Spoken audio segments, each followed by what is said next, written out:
Hello everybody, Aaron Draplin here from Portland, Oregon, graphic designer, and I've been so lucky to do all these Skillshare classes over the years. We've messed with logos, how to make merch, tips and tricks and refinements and stuff, and today we're getting dirty. So kind of throw all that other stuff out and let's just get loose for a while. Add a little bit of grit and grain to this stuff and get crusty. Okay, so we need a little bit of content to go scrizz out, but I don't quite have a piece yet, so just watch along. I'm gonna go build this piece out right now, and then we'll have something to start damaging. Buckle up.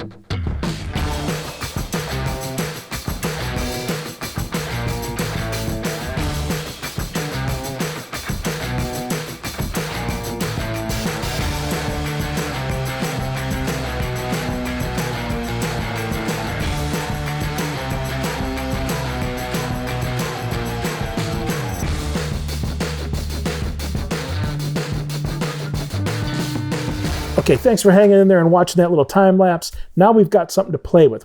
Now what this technique is, think of it sort of like an in-app copy machine, right? If you went down to the Kinko's, down to your local copy shop or something, you took this graphic, printed out on a piece of black and white toner, paper, and you put that inside the copy machine, and then you copied it a couple times, and each time it spit those things out, you would put that back into the sort of copy window thing and took copies of that. Each time you're degrading it a little bit, right? Now, if you blow it up and you zoom in and then you shrink it back down and then you blow it back up, every time you do that, you're just degrading that next copy because it spits one out, you put it back into the window, hit it again. And if you go up and down a number of times, here's the thing, we don't have a copy machine here, so you're gonna do it with your Photoshop, all right? So the first thing you can kind of do, I'm gonna start with a new window, and it's going to bring over that vector that you had copied out of your Illustrator document into this. Okay, so paste it in, Command V. It's going to be placed as a smart object up above a blank white background. Okay, so now on these, all you really need to do is go, grayscale. So go to your grayscale, don't flatten it, don't rasterize it, because now that thing is just floating above. Now, if you go check the size of this thing, just quickly go in there and right now it's at 72 DPI. The reason it goes in at 72 DPI is it kind of protects you, right? You don't want to be dragging around too big of things and placing them into a document. So since you're starting a new document, they just start at the sort of default 72 DPI, kind of web-based, but you're going to want to bring that thing up. In this case, we'll just go to a quick 777 DPI, okay?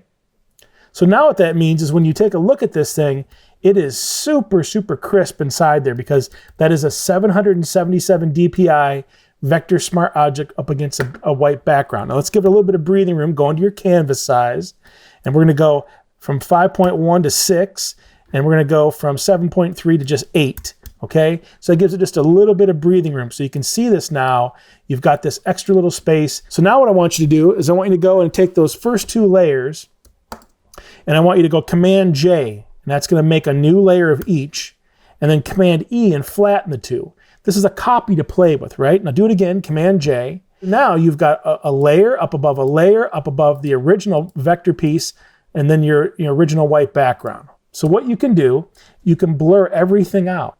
So I'm going to go into my Gaussian blur, and you can see here, Gaussian blur, and then just give it a real simple round number like 6 pixels. You can still read it. It still looks good. Now watch, if we go up to 40 pixels, you can't see it anymore.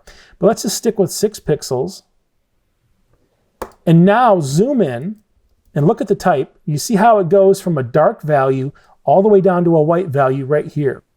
So what you're gonna do is you're gonna go Command L to your levels, and then you're simply just gonna bring in that black point, and you're gonna bring up that white point, and see what you're doing there? You're just smoothing off all those edges. Now, if you click out Command minus a couple times, you can see exactly what you're controlling here to smooth those edges out, right? So if you bring it in, if you want to be even crustier, cool, whatever, or just a little tiny bit, you have control here, right? So look at this. Even just right there, that just took the edge off just that quick. It feels like it's been copied a number of times, but you have to be careful because you'll start to lose things. So remember, that was just a copy. So we're going to call that one Gaussian blur, then levels, and high contrast, okay? So now remember, we made that copy down below. Let's do it again. So Command J, and now what I want you to do is I want you to go add some noise. So you're gonna go add some noise to this thing. You wanna make sure you're on Gaussian blur, and let's just go to something like, 100%, somewhere around there at this 777 dpi. Now, if you notice, when you zoom in, you just added a bunch of little pixels or noise. So what you need to do now is you just need to go and simply blur everything just a little bit. We'll zoom in. Now simply blur everything just a little bit. The Gaussian blur. Now just a little bit. So let's just go like 2 pixels. Because what you did there is now it's not necessarily little hard-edged little pixels. It blurred everything out, so it's just sort of a texture now. Zoom back out. Now Command L, go into your levels, bring up the white point, bring down the black point, and you can start to see these little scrizzy little pieces coming out of this. See these right here? These little specks and little flicks and flacks and stuff. Now if you bring that black point down, you can get a whole bunch of those things. See what's happening there? So you kind of have to play with this, but what you just did right there was we just started to add a little bit of crust to everything just that quick.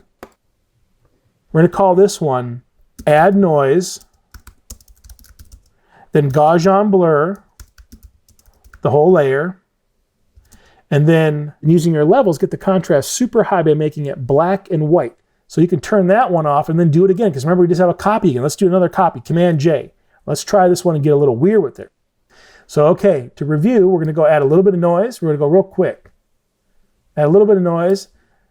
Now let's just take it and let's do a little bit less or something. We'll just say, there it is. That looks cool. Zoom in, blur it out a smidge.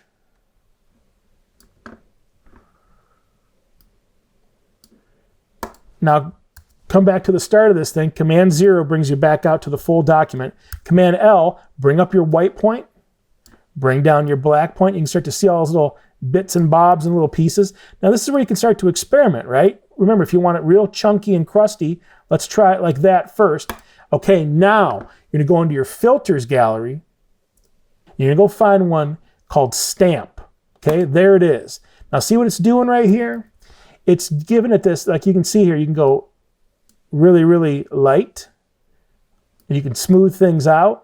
And what that does is instantly, just that quick, it looks like we went through and ran it through a copy machine 40 times. So we'll leave that one right there. Now you can still read that, right? You can still read that, but look at how those letters are all just a little bit janky. So we're going to call this one Filter Gallery Stamp.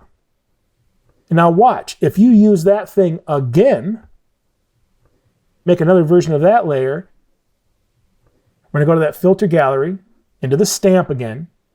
It's smoothing it out yet again, right? You're just like degrading this thing. And see how this right now is like getting almost too smooth to where you can't even read it? There is going to be a threshold where it gets kind of weird. Now check it out. We'll take it even one step farther. So just let this thing catch up with it. There it is, okay? And now go in yet again. Like look at this little bit of noise and stuff happening up in the corner here. I don't know where that came from, but it's off-centered. It's just because it's picking up a little bit more over there. Now if you do it one more time, Command J, and watch this. Get weird with it. Blur it out. Gaussian blur. Now take it out pretty far to where it's like, let's just say something like 19 or 20 points, right? Okay, now bring up your levels. Bring in that white point, bring down that black point, and it's starting to become like illegible. But just take a look at how cool that is. That's our patented sort of scrizz technique using a little bit of noise, a little bit of blur, a little bit of noise, a little bit of blur, back and forth, using that stamp inside the filter gallery to really smooth everything out. Now, one more quick one here to show you. Inside there, think of it like a copy machine, right? What does a copy machine do? It takes copies of your document, it spits it out, you put it back into the window, and you keep doing that a bunch of times, you'll degrade it, right? Let's go get one of our originals. There it is. Now watch what I'm going to do now. I'm going to take this thing. This is a big no-no in Photoshop, but that's why this is fun, right? We're going to go and take a Command T. Command T is the transform. Now watch what I'm going to do. I'm just going to simply bring it down to about 20-25%, okay? Hit Enter. Now watch what I'm going to do. Command T and bring it back up. Now what happened right there, just that quick, you added a little bit of scrizz to it. Now do it again. Command T, Every time you're doing this, you're basically blurring these things out. So just a little bit, you're losing that tooth. Bring it down pretty small. Let's say 15%. There it is. And bring it back up. Now zoom in. Now see what's happening there? You're starting to get these weird little edges. Now if you just go and mess with your levels a little bit, you bring in your black, you bring in your white, and you're starting to smooth stuff out naturally by just messing with the pixels. So I'm just going to do this a number of times, just really, challenge it. And after a while with just doing that, when you zoom in, hit your levels, bring it in dirty, bring it in, bring up your white point, bring in your black point, and you're going to start to get this weird, smoothed out kind of quality. You can still read the stuff, but there in just those couple quick maneuvers, you're treating your machine like a copy machine. And listen, when I want that design, that texture, that Instagram post, this little piece of type talking about the Skillshare class, when I want that thing to have just a little bit of a schmutz to it, these are a couple quick ways to do it. You want more of that? Well, good news. There are hours of this face over on Skillshare. Go dig in.